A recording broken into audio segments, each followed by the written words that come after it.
कथेचं नाव आहे गार्गी. माझ्या खोलीतला फोन वाजला. मी तो पडल्या पडल्या उचलला. बाहेरगावी मला फोन कुणाचा असेल असा विचार करीत करीत मी फोन कानाला लावला. काळेसाहेब गेस्ट आहेत. माझ्या कपाळाला आठी पडली. मला कुणीही नको होतं. काय करावं? कोण आहे? त्यांच्याकडे फोन देऊ का? द्या. 3-4 सेकंदातच पलीकडून हाक आली. काका, आम्ही वर येऊ का? काका प्लीज, नाही म्हणू नका, फक्त मिनिट. काय काम आहे? मुख्याध्यापकांना सांगणार नाही ना? थोडी कल्पना येऊन मी म्हणालो, नाही सांगणार. मग येऊ? या. माझ्याबरोबर माझी मैत्रीण आहे वृंदा, तिला येऊ दे? येऊ दे. काका, तुम्ही खूप खूप चांगले आहात. तिने फोन खाली ठेवला. दोघीजणी पळत पळतच आल्या असाव्यात. माझ्या दाराशी त्यांची पावलं थांबली. पाठोपाठ दारावर टकटक आवाज झाला. या. मी आतूनच ओरडलो. दोघी दबकत दबकत खोलीत आल्या आणि मी काही सुरुवात करायच्या आत एक म्हणाली, काका, आमची चूक झाली. कशाबद्दल? आम्ही पळत पळत आलो. तेवढ्यात दुसरी म्हणाली, ही नेहमी एकदम पळत सुटते. कधी ग? शाळेत पळते का? तिथे छड्या बसतील ना? यावर माझ्याकडे पाहत ती म्हणाली, तुम्ही परवानगी दिलीत म्हणून मी पळत सुटले. दिलासा देण्यासाठी मी म्हणालो, ओके ओके, आता काम सांगा. दोघींनी एकदम वह्या पुढे गेल्या. स्वाक्षरी? होय, द्याल का? मी हात पुढे केला. माझ्या हातात वह्या देत त्या म्हणाल्या, संदेश पण हवा. मी माझी बॅग उघडली. बॅगेत माझं पेन नव्हतं. मी कपाट उघडलं. हँगरला शर्ट होता. मी खिशात हात घातला, तिथंही पेन नव्हतं. मग पुन्हा पेनसाठी बॅग उलटी पालटी केली. काका, काय शोधताय? पेन कुठं ठेवलं कुणास ठाऊक. माझं घ्या ना. दोघींपैकी एकीने पेन पुढं केलं. मी सही केली. दुसरी वही हातात घेई तो पहिलीने विचारलं, काका संदेश? मी कधीही संदेश देत नाही. काहीतरी लिहून द्या. मी मग दोघींच्या डायऱ्या घेतल्या. कुतूहलाने इतर थोर थोर मंडळींनी काय लिहिलंय ते पाहिलं. मातृभूमीवर प्रेम करा, देशाचं नाव उज्ज्वल करा, इथपासून पुस्तकं विकत घेऊन वाचा, चांगली पुस्तकं वाचा, इथपर्यंत कसलेही संदेश होते. मला ते सगळे संदेश वाचून विषण्णता आली. त्या मुलींचं बालपण विचारात न घेता त्यांच्या मनावर ही ओझी टाकायला आम्ही लेखक काय पुढारी वगैरे आहोत का? मी वह्या तशाच परत केल्या. त्यांचे चेहरे उतरले. काका संदेश? मला बेटा नाही जमणार. एकीने धीटपणे विचारलं, काका तुमची आठवण म्हणून तो बॅच देता? मी घेऊन जा म्हटल्याबरोबर बॅच मागण्याचं धाडस आपण का केलं नाही अशी खंत दुसऱ्या मुलीच्या चेहऱ्यावर दिसून गेली. मग तिने तिच्या मैत्रिणीला विचारलं, मला 4 दिवस घरी ठेवायला देशील? दुसरी म्हणाली, मग सांगेन. संध्याकाळी शाळेचे मुख्याध्यापक भेटायला आले. माझी व्यवस्था नीट झाली ना, हॉटेल आवडलं का इत्यादी चौकशी करण्याच्या निमित्ताने आणि माझा कालचा कार्यक्रम अतिशय आवडला हे पुन्हा सांगण्यासाठी ते आले होते. निरोप घेताना, अरे हो विसरलोच असं म्हणत त्यांनी खिशातून एक डायरी काढली. ह्या वहीत सही द्या आणि काहीतरी संदेश. संदेश म्हटलं म्हणजे प्रॉब्लेम. मुख्याध्यापक म्हणाले, जास्त विचार करू नका. काल मी शिस्त या विषयावर सकाळी जे बोललो त्या धर्तीवर एखादं वाक्य खरडा. जास्त विचार न करता मी लिहिलं, शिस्तीशिवाय जीवन म्हणजे सुकाणूशिवाय जहाज. मुंबईला परतलो. 1 आठवडा लोटला. एके दिवशी नेहमीप्रमाणे काय काय पत्र आली होती ते पाहत होतो. सर्व पत्रात एका पत्राने माझं लक्ष वेधून घेतलं. नाशिकच्या शाळेचा रबर स्टॅम्प पाहून मी मनात म्हटलं, मुख्याध्यापकांनी समारंभाचे फोटो पाठवले असतील. पाकिट फोडलं आणि थक्क झालो. मुख्याध्यापकांच्या सांगण्यावरून मी ज्या मुलीला सहीबरोबर संदेश दिला होता तिने तिचं डायरीचं पान फाडून पाठवलं होतं. त्याबरोबर सुवाच्य अक्षरात तिचं पत्र. प्रिय वपू काकांना सा न वी. तुम्ही कुणालाही संदेश देत नाही असं मैत्रिणींनी सांगितलं. मुख्याध्यापकांनी सांगितलं म्हणून तुम्ही संदेश दिलात. मला हा संदेश आवडला नाही. मी तो परत पाठवित आहे. माझ्या मैत्रिणी तुमची सही मिळवण्यासाठी जेव्हा हॉटेलवर आल्या होत्या तेव्हा तुम्हाला तुमचंच पेन जाग्यावर न ठेवल्यामुळे सापडत नव्हतं. म्हणून हा संदेश मला पटला नाही. शिस्तीशिवाय जीवन म्हणजे सुकाणूशिवाय जहाज. काका रागावू नका. मला दुसरा संदेश पाठवा. दुसरा संदेश पाठवला नाहीत तर तुम्ही रागावलात असं मी समजेन. मग मीही रागावीन. तुमची गार्गी पारसनीस 9वी क. सगळी पत्र बाजूला ठेवून मी प्रथम गार्गीला उत्तर लिहायला बसलो. मी तिच्या स्पष्टवक्तेपणाचं कौतुक केलं. जितक्या काटेकोरपणाने तिने माझ्यातली विसंगती टिपली होती तितक्याच काटेकोरपणाने तिने स्वतःकडेही बघावं असा मी तिला सल्ला दिला. वास्तविक माझं चांगलं 1-1.5 पानी पत्र हेच संदेशासारखं होतं. तरीही एका वेगळ्या छोट्या कागदावर मी लिहिलं, आज्ञाधारक मुलं सर्वांना हवीहवीशी वाटतात तेव्हा आज्ञाधारक हो. तिला पाठवलेल्या पाकिटात माझं पत्र, नवा संदेश, जुना संदेश असा 3-in-1 मामला होता. 8 दिवस गेले आणि गार्गीचं पत्र आलं. पत्र तिचंच आहे हे मी आता हस्ताक्षरावरून ओळखलं. मी ते पाकिट फोडलं. प्रिय वपू काकांना सा न वी. काका, तुम्ही माझ्यावर रागावला नाहीत ना म्हणून मला खूप खूप आनंद झाला. त्या दिवशी पत्र वाचल्यावर मी तर मधल्या सुट्टीत डबासुद्धा खाल्ला नाही. काका, तुम्ही खूप चांगले आहात. तुम्ही मुंबई सोडून द्या, नाशिकात राहायला या. आमच्या शाळेजवळच घर बांधा म्हणजे मी सकाळ संध्याकाळ. आणि काका, तुम्ही दुपारी झोपत नसाल तर मधल्या सुट्टीत पण तुमच्या घरी येईन. माझा डबा तुमच्याच खोलीत बसून खाईन. मग नाशिकला येणार ना? आणि काका, मी तुम्हाला डायरीतला तुमचा संदेश परत पाठवला. डायरीचं पान फाडल्यामुळे दुसऱ्या बाजूचं पण पान फाटलं. त्या पानावर मंगेश पाडगावकरांची सही होती. पाडगावकर काकांना म्हटलं मला छोटी कविता हवी. त्यांनी कविता केली, तुझी वही माझी सही. बबू काका, माझं डायरीतलं ते पान हरवलं. तुमची आणि पाडगावकरांची नक्की ओळख असणार. मला त्यांची सही पाठवाल का? काका, आयडिया. तुम्ही एक ऑटोग्राफ बुक विकत घ्या. तुमची आणि कवी काकांची सही पाठवा. संदेशसुद्धा. ह्या वेळेला काका संदेश चांगला पाठवा. तुमचा दुसरा संदेश पण बंडल होता. तुमची गार्गी 9वी क. गार्गीने माझ्या मनात तिच्याबद्दल एक जबरदस्त कुतूहल निर्माण केलं. वयानुसार ती लाघवी होती, भाबडी होती, स्पष्टवक्ती होती, हुशारही होती. तिने तिचा घरचा पत्ता मात्र दिला नव्हता. शाळेच्या पत्त्यावर ती पत्रव्यवहार का करत असावी? मी तिला प्रत्यक्ष बघितली नव्हती. पाडगावकरांनी तिला नक्की बघितली असणार. त्यांना सहीसाठी भेटायचं तर आहेच. फोन करून गार्गीची पण माहिती मिळवू. आणि त्याच वेळी वाटलं आपण गार्गीच्या हेडमास्तरांना पत्र टाकावं. मी तो विचार लगेच कृतीत उतरवला. हेडमास्तरांचं पत्र बोलकं होतं. गार्गी त्यांच्या शाळेतील एक स्कॉलर. इतकंच नव्हे तर सतत 3 वर्ष ती शाळेत आज्ञाधारक आणि आदर्श विद्यार्थिनी म्हणून बक्षीस मिळवत होती.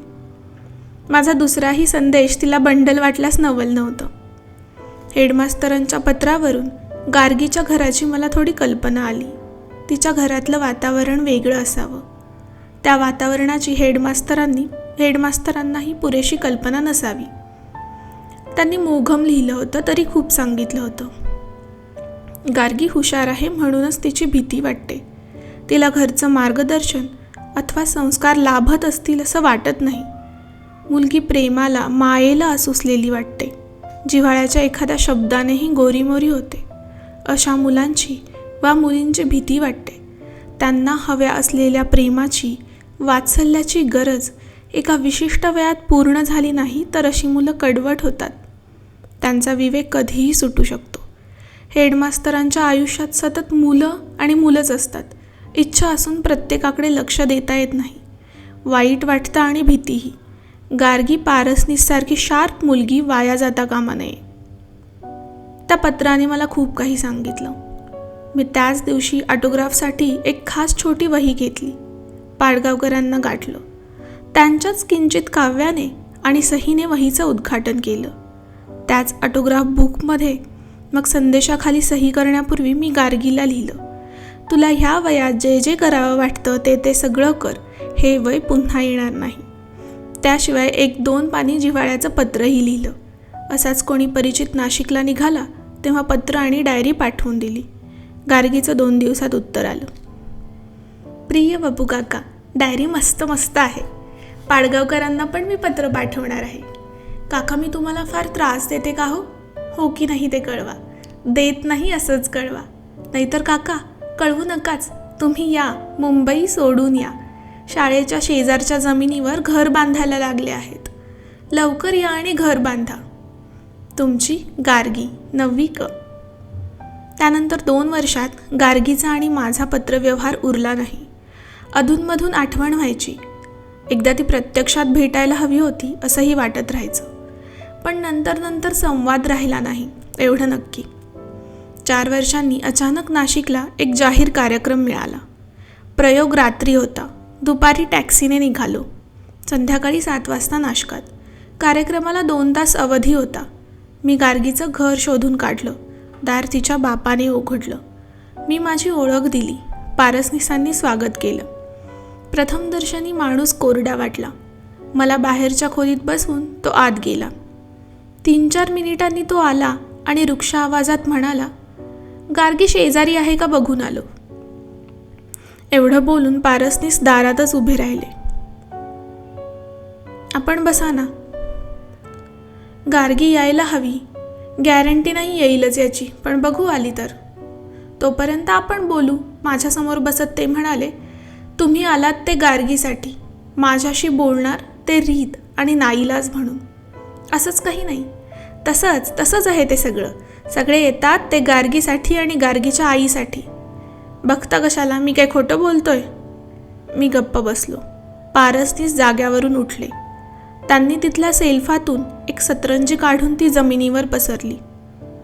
आज कार्यक्रम आहे तुमचा? होय. साईखेडकर हॉलमध्ये आहे. पेपरला जाहिरात आहे. दाखवू? मी नको म्हटले तरी ते उठले.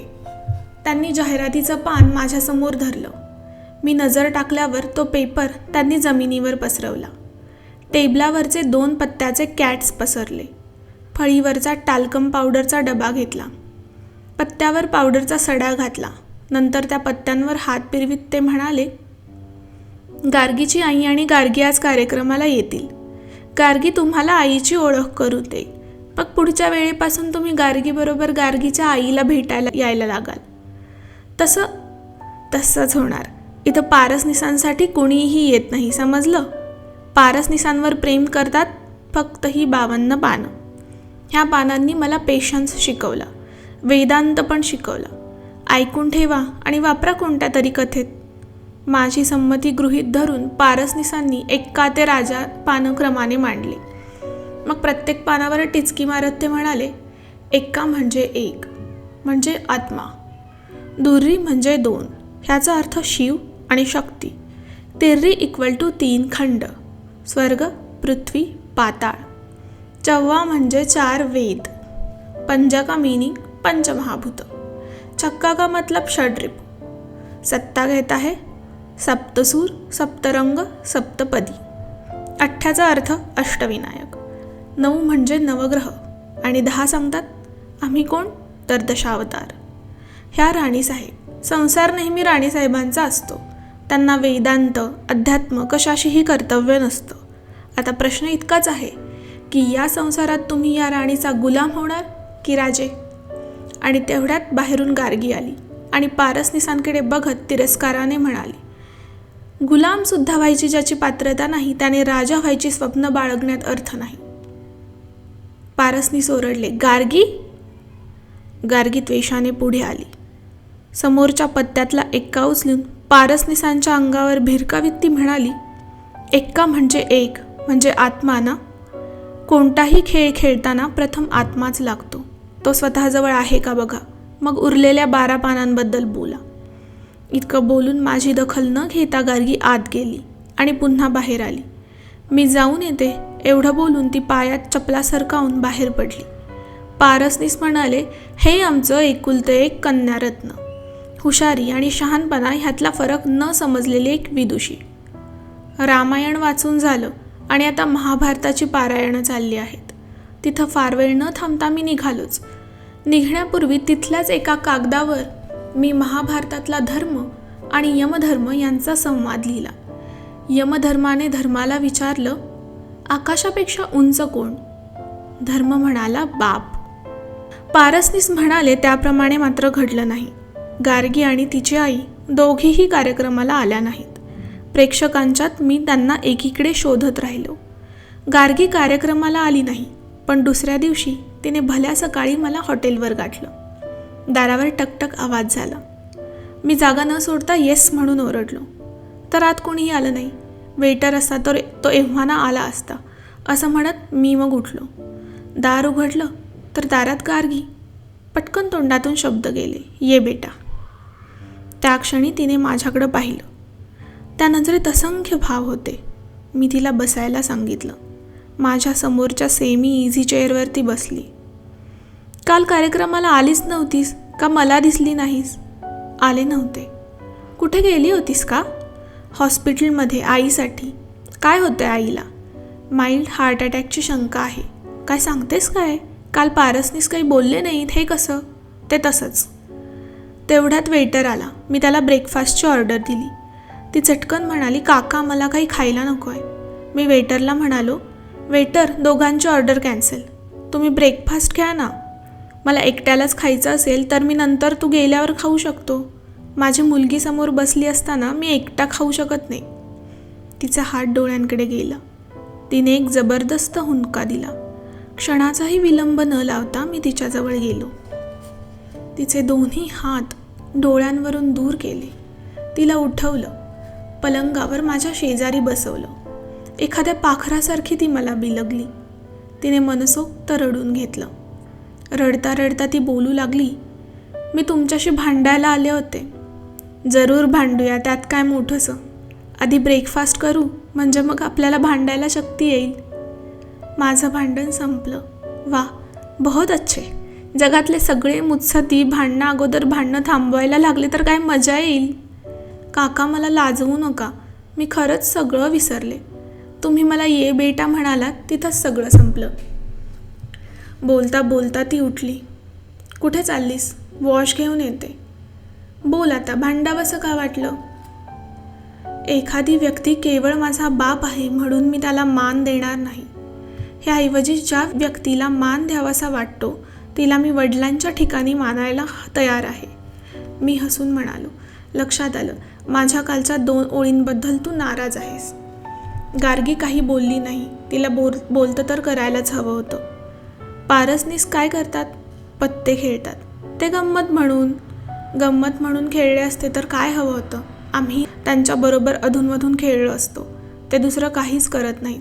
फक्त पत्ते, तेही पैसा लावून. सगळा पगार त्यात घालवतात. नोकरी करतात, जमेल तेवढी. मग प्रपंचाचा खर्च आई चालवते. 3 ठिकाणी स्वयंपाक करते. एके ठिकाणी 2 तास मुलं सांभाळायला जाते. त्याशिवाय फावल्या वेळात लोणची पापड करते. रोज पहाटे 1 तास रेडीमेड कपड्यांच्या दुकानाला लहान लहान झबली पुरवते. क्षणभर मी सुन्न झालो. गार्गी पारसनीसांना पत्त्यांचं व्यसन कधी लागलं? लग्नाच्या आधीपासून. घरात मग रोज संघर्ष का? सुरुवातीला झाले. आता आईनं कायम मिठाची गुळणी घेतली आहे. अर्थ नव्हता तरी मी विचारलं, मी पारसनीसांशी बोलू का? उपयोग होणार नाही. कशावरून? लग्नाच्या पहिल्या रात्री देखील जो गृहस्थ पत्ते खेळायला गेला होता तो आता 20-22 वर्षांनी कुणाचं ऐकेल का? लग्नाच्या पहिल्या रात्री पत्ते? वपू काका, आईकडून जेवढं समजलं तेवढं सांगते. पारसनीसांच्या घरची माणसं फार कर्मठ. लग्न जुन्या पद्धतीनं झालं. इतकंच नव्हे तर गर्भाधान सोहळाही मुहूर्त वगैरे बघून करायचा होता.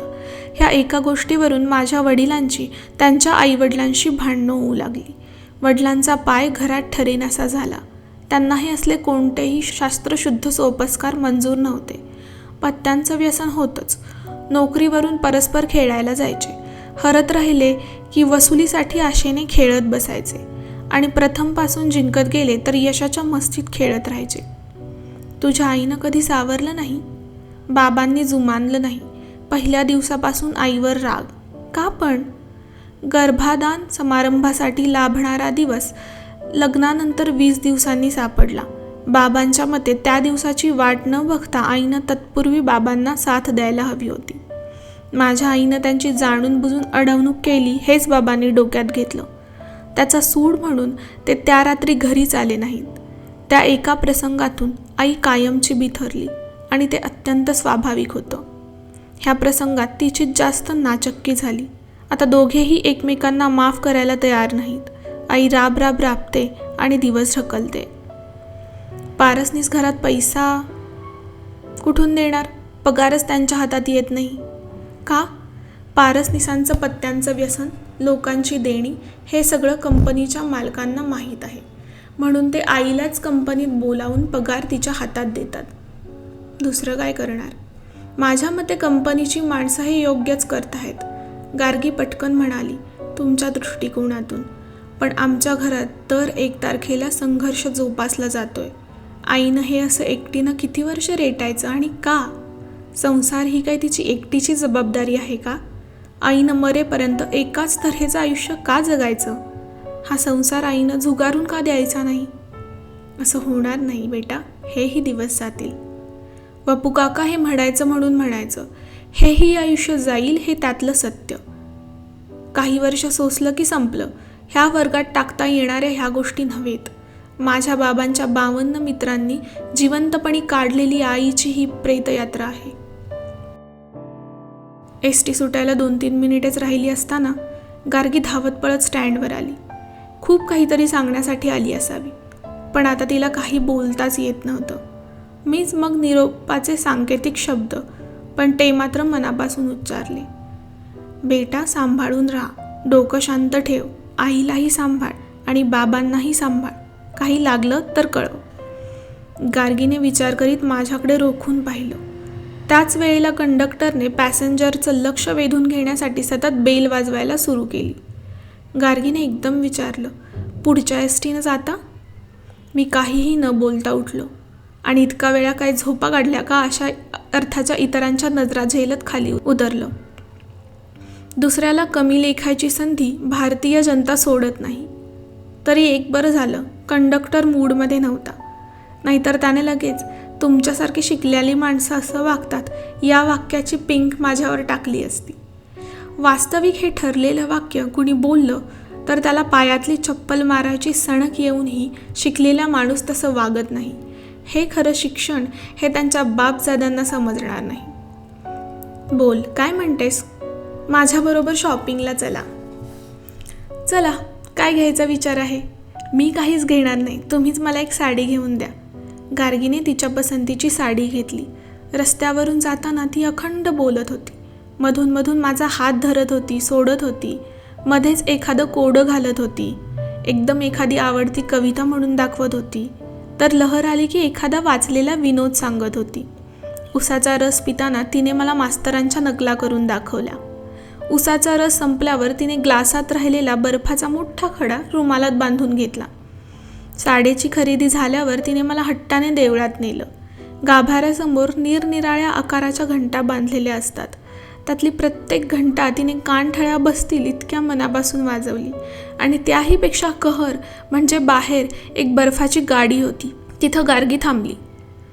काय विचार आहे? मी आज बेधडक तो गाडीवरचा बर्फ खाणार आहे. Any objection? ऑब्जेक्शन नाही, पण इट इज अनहायजेनिक. उघड्यावरचा. तोच विचार आज करावासा वाटत नाही. ओके, गो हेड. गार्गीने भला मोठा बर्फाचा गोळा काडीवरून अडकवून घेतला. त्याच्यावर निरनिराळ्या बाटल्यातली रंगीबेरंगी सरबतं शिंपडून घेतली आणि मन परकरी मुलीच्या आनंदाने तो गोळा तिने ओठांजवळ नेला. दोन्ही डोळे मिटून आवाज करीत गोळ्यावरचं गार, रंगीत आणि आंबटगोड पाणी तिने चोखून घेतलं. तितक्याच निरागसपणे तिने तो गोळा माझ्यासमोर धरून मलाही त्याचा आस्वाद घ्यायला लावला. मी तिच्या हट्टासाठी ते केलं, पण कुठेतरी विचार आला तो हा की अगदी ह्या क्षणी एखाद्या श्रोत्याने वा माझ्या वाचकाने मला बर्फाचा गोळा खाताना पाहिलं तर. बर्फाचा गोळा खात खात ती रिक्षात बसली. रिक्षा सुरू झाल्यावर मी विचारलं, आता काय विचार आहे? सांगते. रिक्षा एका दुकानाजवळ थांबली. गार्गीने एक अगदी छोटी बाहुली विकत घेतली आणि शेजारच्या पुस्तकाच्या दुकानातून मोठ्या अक्षरात छापलेलं जादूची अंगठी नावाचं पुस्तक घेतलं आणि मग त्याच रिक्षाने आम्ही टॅक्सी स्टँडवर आलो. मी फार वेड्यासारखी वागले ना? मुळीच नाही. मी तर हेच सांगणार आहे, मनाला पटलेली गोष्ट निर्भयतेने करत राहा. वपू काका हेच वाक्य डायरीत लिहून देता? गार्गी, आपण इतक्या गप्पा गोष्टी केल्या, आता निराळा आणखीन लिहून कशाला हवं? मला बरं वाटतं म्हणून. मी एक कागद घेतला आणि ते वाक्य लिहून दिलं आणि त्याच वेळेला आठवण होऊन म्हणालो, गार्गी, ह्या सर्व भटकंतीत तुझ्या आईला भेटायचं राहून गेलं. माझ्या मनात आलं होतं, पण तशी ती बरी आहे. मला पत्रानं कळव प्रकृतीबद्दल. जरूर, पण तुम्ही मुंबईला कधी पोहोचणार? पुण्यात माझा 1 दिवस मुक्काम आहे. मुंबईत पोहोचता पोहोचता गार्गीचं पत्र आलं. ह्याचा अर्थ माझी पाठ वळताच घरी गेल्याबरोबर ती लिहायला बसली असणार. वपू काका, संपूर्ण प्रवासात तुम्ही सारखे म्हणत असणार की गार्गी चक्रम पोरगी आहे. मी वेड्यासारखी वागले हे कबूल करते. रागावलात? मी मात्र रात्री शांत शांत झोपणार. मी क्षणभर थांबलो. माझा अंदाज योग्य होता. तिने घर गाठल्याबरोबर टेबल गाठलं होतं. पुढे लिहिलं होतं, खूप दिवसांची राहिलेली शांत झोप. जादूची अंगठी बोटात घालून झोपणार, पुस्तकात छापल्याप्रमाणे. म्हणजे मी छोटी होणार, तुमचं बोट धरून सर्कसला जाणार. सिंहाने डरकाळी फोडली की तुम्हाला बिलगणार. घरी परत येताना माझे पाय दुखणार. मी रस्त्यात हटून बसणार. मग तुम्ही माझ्या पायातल्या चपला काढून तुमच्या हातात घेणार आणि नंतर मला पाठुंगी घेणार. घर येईपर्यंत तुम्ही मोठ्यांदा रामरक्षा म्हणणार. ती ऐकत ऐकत मी झोपलेली असणार. वपू काका, प्रत्यक्षात करण्याचं जे वय निघून गेलं ते सगळं आता जादूची अंगठी पुस्तक उशाला घेऊन करायचं, बापाच्या ठिकाणी तुम्हाला मानून. मी हट्टाने आज गाडीवरचा बर्फ खाल्ला. वयाच्या 8व्या वर्षी बापाने हा हट्ट पुरवला असता तर फक्त बर्फ आणि लिंबू साखरेचं पाणी याचा आनंद लुटता आला असता. हेही दिवस जातील हे खरं नाही वपू काका. तेथे आयुष्यच जातं काडीवरच्या बर्फासारखं. आंबट गोडासारखं सगळं वितळून जातं. मग उरतात मधल्या काडीसारखे शुष्क हाडं. काका, जन्माला आलेल्या प्रत्येक मुलाला आईचं आणि बापाचं दोघांचं प्रेम लाभायलाच हवं. दोघांच्याही प्रेमात खूप फरक असतो. कसं सांगू? मुलाला जे हवं असतं ते मुलाने मागण्यापूर्वी आईला समजलेलं असतं. बापाला पुष्कळदा ते सांगितल्यावर समजतं. बापाच्या ह्या मनोरचनेमुळे मुलाला हट्ट करून एखादी गोष्ट वसूल केल्याचा आनंद मिळतो. आईचं प्रेम आंधळं, भाबडं. म्हणूनच की काय, मुलाचं काही चुकलं तर तो तिला स्वतःचा पराभव वाटतो. स्वतःचं नुकसान झालं असं ती मानते. बापाचं प्रेम डोळस, म्हणून मुलाच्या हातून होणाऱ्या चुकांचे फटके मुलाला जास्त बसणार म्हणून तो कासावीस होतो. अंगावर वार झाले तर आईचं प्रेम फुंकर घालतं, पण बाप होणारे वार वरच्या वर अडवू शकतो. म्हणूनच वपू काका, आईच्या प्रेमाला पारखं होण्याची पाळी आली तर गाभाऱ्यातली समई विझल्यासारखं वाटतं. आणि बापाचं प्रेम लाभलं नाही तर त्याच देवळाचा कळस कुणीतरी नेल्यासारखी अवस्था होते. म्हणून म्हटलं, मुलाला दोघंही हवीत. कडाक्याची थंडी पडली की शाल घेऊन भागत नाही आणि नुसतं ब्लँकेट अंगावर असलं तरी पोरकेपणाची भावना तशीच राहते. म्हणूनच आईच्या शालीचं अस्तर बापाने वरून घातलेल्या ब्लँकेटच्या आत हवं. तुमची गार्गी. त्यानंतर गार्गी जी बेपत्ता झाली ती बेपत्ताच. दिवाळी आणि नाताळात तिची ग्रीटिंग कार्ड्स आली, पण त्याबरोबर पत्र नव्हतं. केव्हा तरी एका कार्डावर तिने आई गेल्याची बातमी केवळ गाभाऱ्यातली समई शांत झाली एवढ्या वाक्यात कळवली.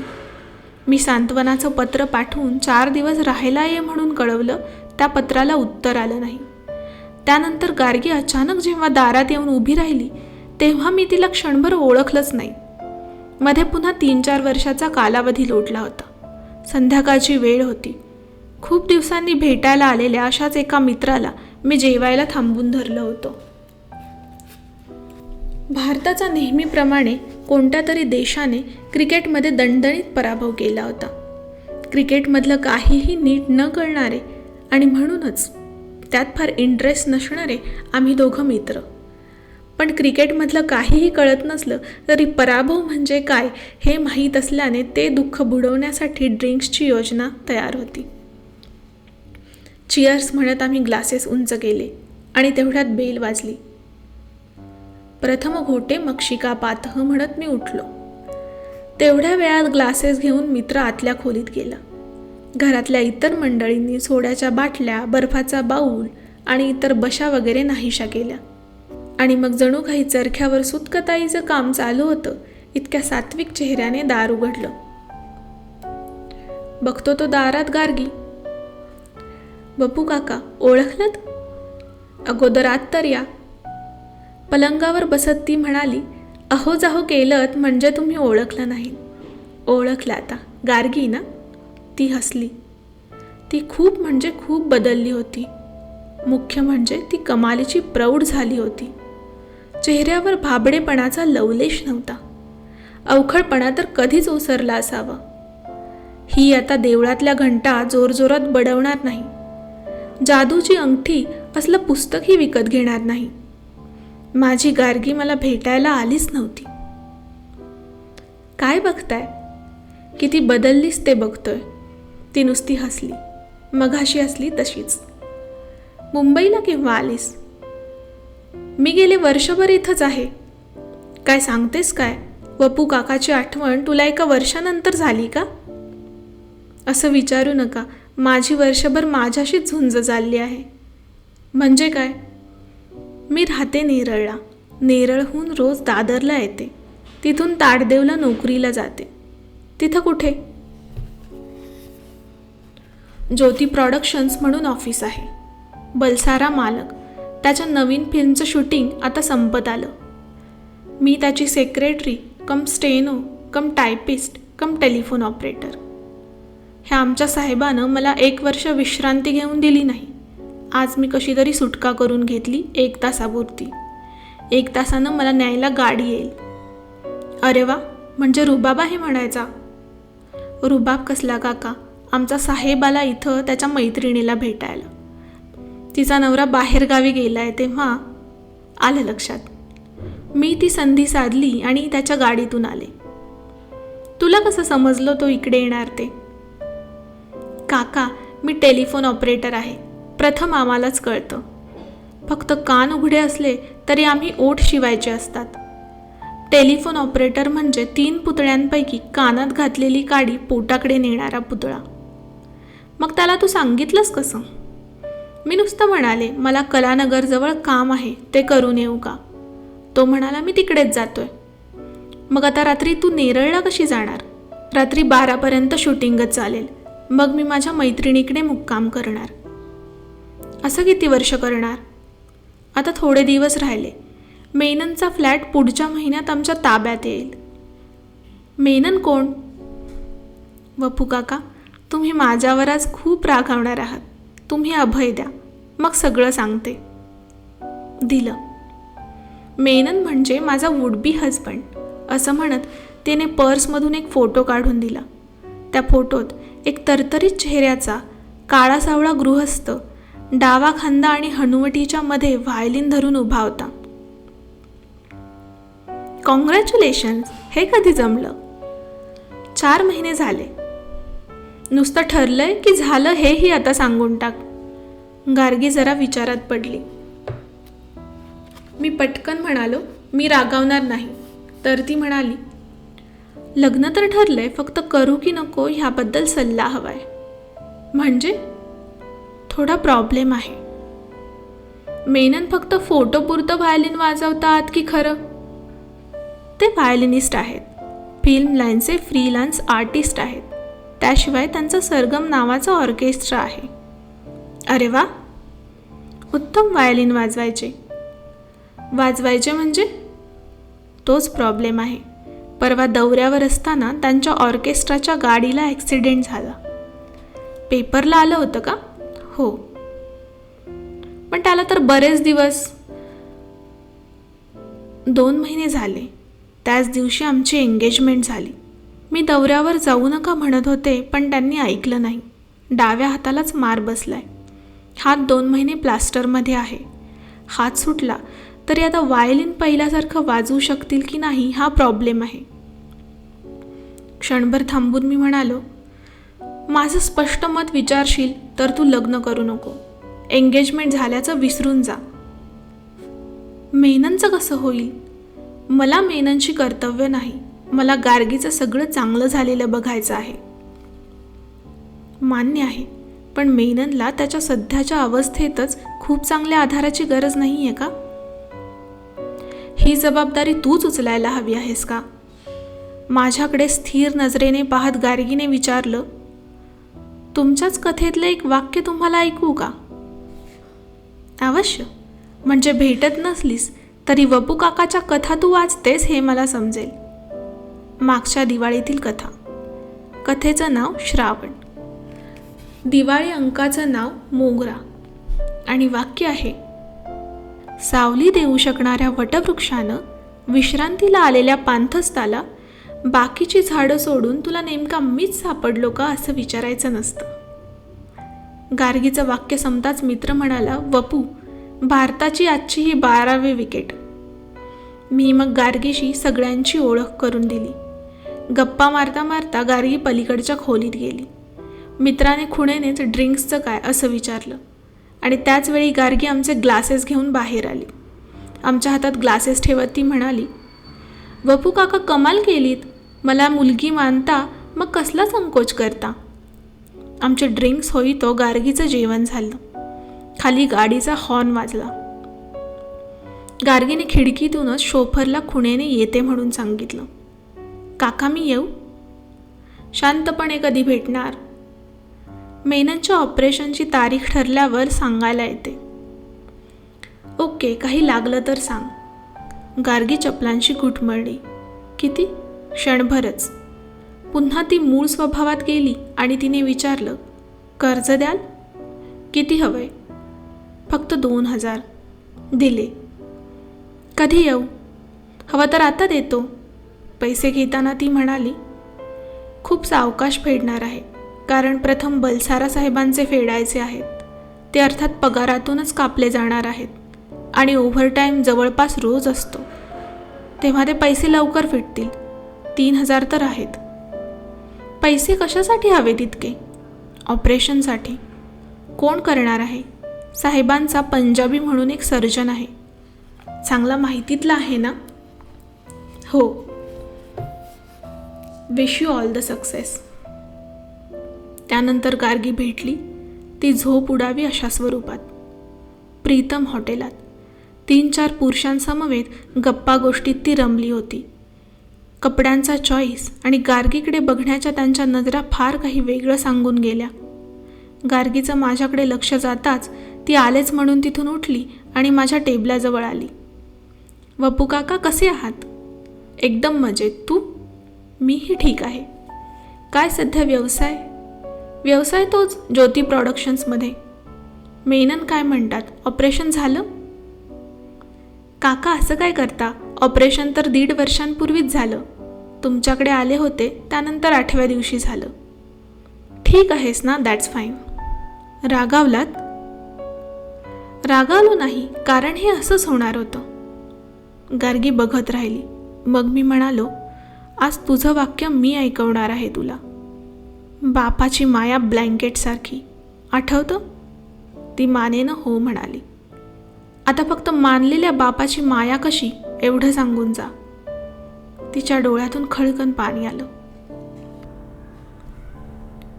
मेननच्या दरवाजावर लंडनचा पोलीस म्हणजे बॉबीचा वॉलपेपरवर छापलेला संपूर्ण गणवेशातला फोटो चिकटवलेला होता. त्या दरवाजाच्या आकाराच्या नुसत्या वॉलपेपरचीच किंमत 500च्या घरात होती. बेल वाजवल्यावर दरवाजा बहुतेक आतली साखळी लावून एखादा नोकर उघडणार आणि फटीतूनच कोण चाहिये असं विचारणार. पण नाही. दार गार्गीने स्वतः उघडलं. या काका. दरवाजावरूनच मी दिवाणखान्याच्या वैभवाच्या सगळ्या कल्पना आखल्या होत्या.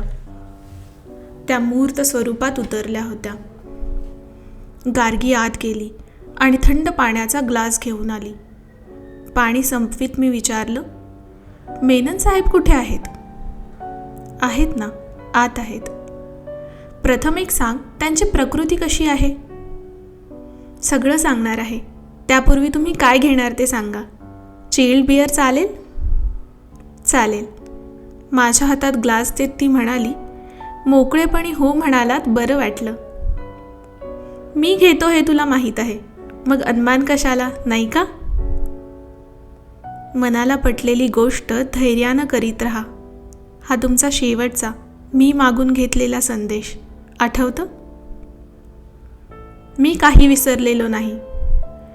मी विसरायचा प्रयत्न करते पण जमत नाही. का? मनाला पटलेली गोष्ट धैर्यानं करावी असं सांगणारा माणूस मी आल्यावर ड्रिंक्सचे ग्लासेस लपवतो, हे मला त्या दिवशी फार खटकलं. गार्गीच्या ह्या उद्गारावर मी खवळलो. तरीही संयमाने म्हणालो, ह्यापेक्षा जास्त गंभीर दखल घ्यावी असे मुखवटे घालून माणसं वावरतात.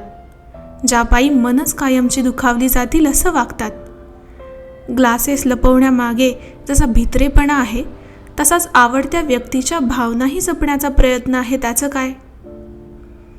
गार्गीचा चेहरा कमालीचा उतरला. घशातल्या हुंदक्याचं ठसक्यात रूपांतर करीत तिने ग्लास तोंडाला लावला. बपू काका, मी खूप खूप चुकीचं वागत गेले, हे मला मान्य आहे, पण गार्गी, एकमेकांचे कबुली जबाब घेण्यासाठी आपण भेटत नाही. तरीही जे काही तुझं चाललेलं असेल ते योग्य असेल असं मला वाटत नाही. तुमचं म्हणणं खरं आहे, पण काका, हडसून खडसून सगळं विचारा, बरं वाटेल. बापानं हेही करायचं असतं. विचारा, मारा, झोडा, पण परक्यासारखं राहू नका. कुणाला विचारू? मला, तुमच्या गार्गीला. शाळेच्या शेजारच्या रिकाम्या प्लॉटवर घर बांधा असं सांगणारी माझी गार्गी केव्हाच हरवली. त्या गार्गीला हे प्रश्न विचारता आले असते. ती गार्गी कुणी आहे? ती गार्गी नवऱ्याला माणसात अंटाना मरून गेली. मी चमकलो. गार्गी, नीट सांग काय ते, मेनन बरे झाले नाहीत का? झाले. 4.5 महिने हॉस्पिटलमध्ये निजून होते. पंजाबीनं नंतर 3 वेळा ऑपरेशन्स केली. 4.5 महिने बलसाराची नोकरी सांभाळून मी मेननचं नर्सिंग केलं. मेननला त्याचा वायलिन वाजवणारा हात मिळवून दिला. नाव he can play violin. Really? हो. सत्यवानाचे प्राण परत आणणं काय आणि वायलिनिस्टचा हात आणणं काय, दोन्ही सारखंच असं बलसारा जाता येतं म्हणत. सत्यवान सावित्री त्याचं पिक्चर ना. Balsara is 100% right. गार्गी रुसती हसली. काका, मला सावित्री म्हणून त्या साध्वीची टिंगल नालस्ती करू नका. तुम्हाला माझा सत्यवान बघायचा आहे का? या. मी उठलो, पाठोपाठ गेलो. गार्गीने एक दरवाजा किलकिला गेला. मी फटीतून पाहिलं. समोर मेनन नुसत्या लुंगीत बसला होता. सिगारेटच्या धुराने खोली कोंदून गेली होती. आजूबाजूला सिगारेटची थोटकं आणि सोड्याच्या बाटल्या. मी दार बंद केलं. गार्गीनं ते पुन्हा उघडलं. जाऊ नका, ते काय करतात ते बघा. मी पुन्हा उभा राहिलो. मेनन पीत होता, थांबत होता. मधून मधून तांबारलेले डोळे कमालीचे विस्फारून समोर पाहत होता. सिगारेटच्या धुरापायी मेनन काय बघतोय हे कळायला मला वेळ लागला.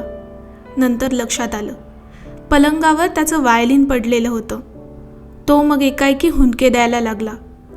खुरडत खुरडत मेनन पलंगाजवळ गेला. त्यानं वायलिनला मिठी मारली, त्याचे मुके घेतले, डाव्या हाताची बोटं फिरवण्याचा प्रयत्न केला. मग त्याने वायलिनला दैवत मानल्याप्रमाणे गुडघे टेकून नमस्कार केला. पण मग पुढच्याच क्षणी भडकलेल्या ज्वाळांपासून पळावं तसा तो घाबरून मागे सरकला. त्याने पुन्हा हुंदके द्यायला सुरुवात केली. मी बाहेरच्या खोलीत आलो. गार्गी सांगू लागली, त्या ॲक्सिडेंटचा शॉक, नंतर 3 ऑपरेशन्स, फिजिओथेरपीच्या यातना, कर्जाचा डोंगर. नाव he has become a psychological patient. सायकॅट्रिस्टची ट्रीटमेंट चालू आहे.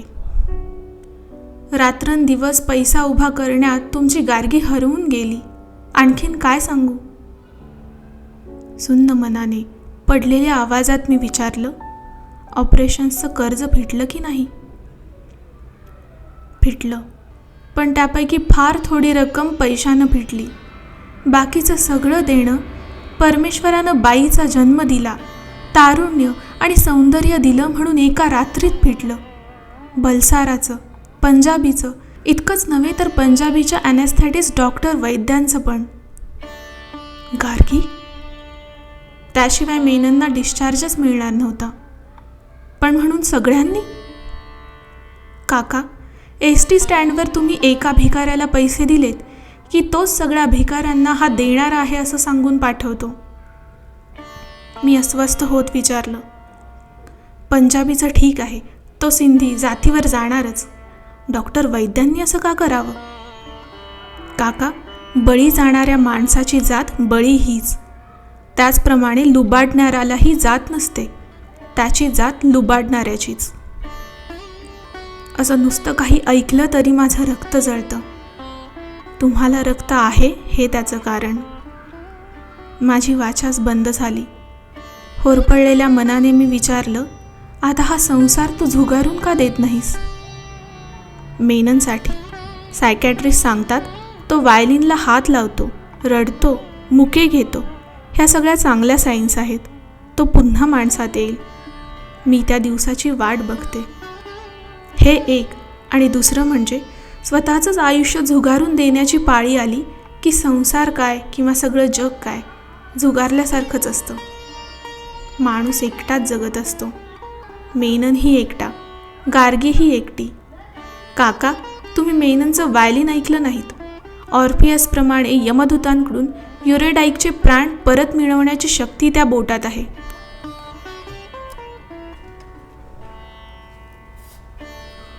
माझं जर काही कमी जास्त झालं असतं तर मेनन माझ्यासाठी यमदूतांशी पण भांडला असता. आता तो यमयातनाच सोसतोय. त्याच्यासाठी मीही तेच करते. फक्त त्याचा नरक वेगळा, माझा वेगळा. मी जायला निघालो. 1 मिनिट थांबा असं म्हणत ती आत गेली आणि एक बंद पाकिट घेऊन परत आली. ते पाकिट तिनं माझ्यासमोर धरलं. माझे पैसे फेडणार आहेस का? मुळीच नाही. डागळलेला पैसा तुमच्या कर्जासाठी मला वापरायचा नाही. मेननच्या वायलिनचे सूर ह्या वास्तूत पुन्हा घुमतील तेव्हा त्या पैशानं तुमचं कर्ज फेडीन. मग हे काय आहे? तुमचे आत्तापर्यंतचे सगळे संदेश. रागावलीस? कसं शक्य आहे? पण वपू काका, हे सगळे संदेश जिच्यासाठी होते ती गार्गी संपली. पंजाबीच्या पहिल्या स्पर्शानं संपली. आणि जी गार्गी समोर आहे ती लेखकाच्या संदेशावर जगू न शकणारी आहे. तिचं आयुष्यच तिला जे संदेश देत आहे ते खरे संदेश.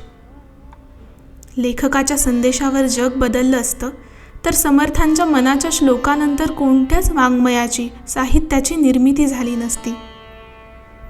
मनाला पटणारी गोष्ट धैर्याने करत राहा असं तुम्ही म्हणता. पण वपू काका, मनाला न पटणारी गोष्ट करण्यासाठी जास्त धैर्य लागतं.